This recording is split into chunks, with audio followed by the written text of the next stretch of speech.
Okay, so continuing with Objective 3, solve problems involving proportions, we have another problem regarding a drafting issue.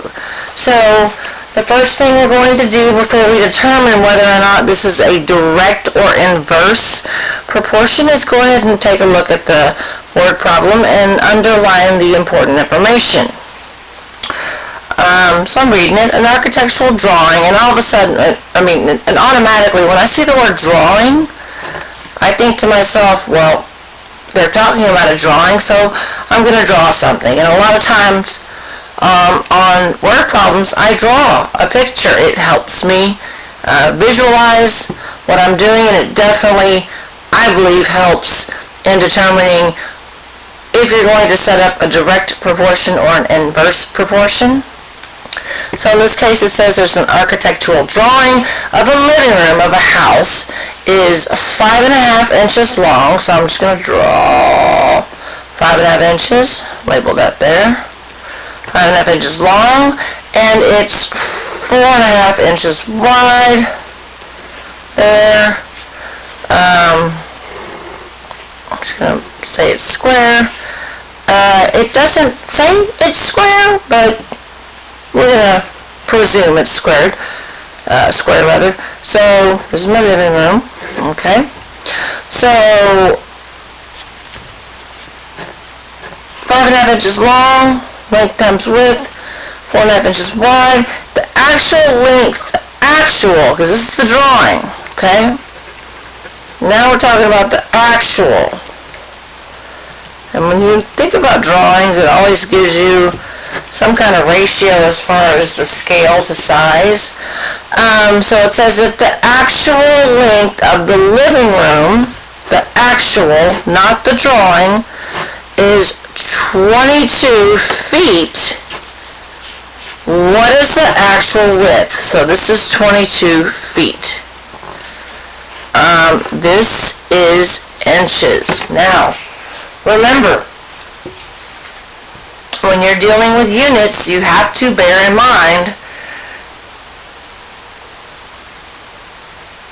that you drop them once you get into ratios. So even though you might be inclined to convert feet to inches, it's not necessary because your actual width is also going to be in feet, just like the previous problem we had where we talked about parts and ounces.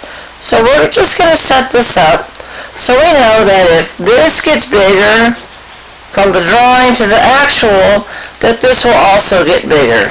So I'm going to set my proportion up, and I'm going to say that on the width here, it's going to be 4.5, and there's a couple different ways you can set this up.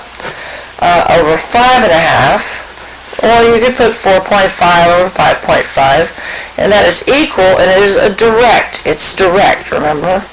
If this gets bigger, this is going to get bigger because it has to be proportional. So we have 4.5 over 5.5, so that's going to equal x, because we don't know what that is, over 22. Okay? I'm going to go ahead and change that to 4.5, just because it's a little bit easier on the calculator.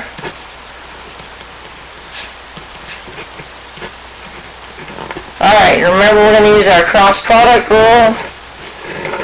We're going to multiply. So I have 5.5x is equal to, let's bring in that calculator, I've got 4.5, let's turn it on. I've got 4.5 times 22, and that's 99.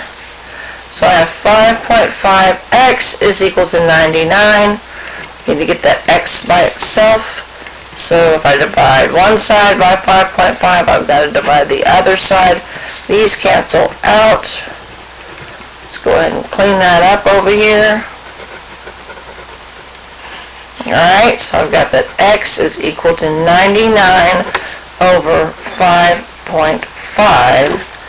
And so, still got the 99 on my handy dandy calculator, and I'm going to divide by 5.5, and I get 18.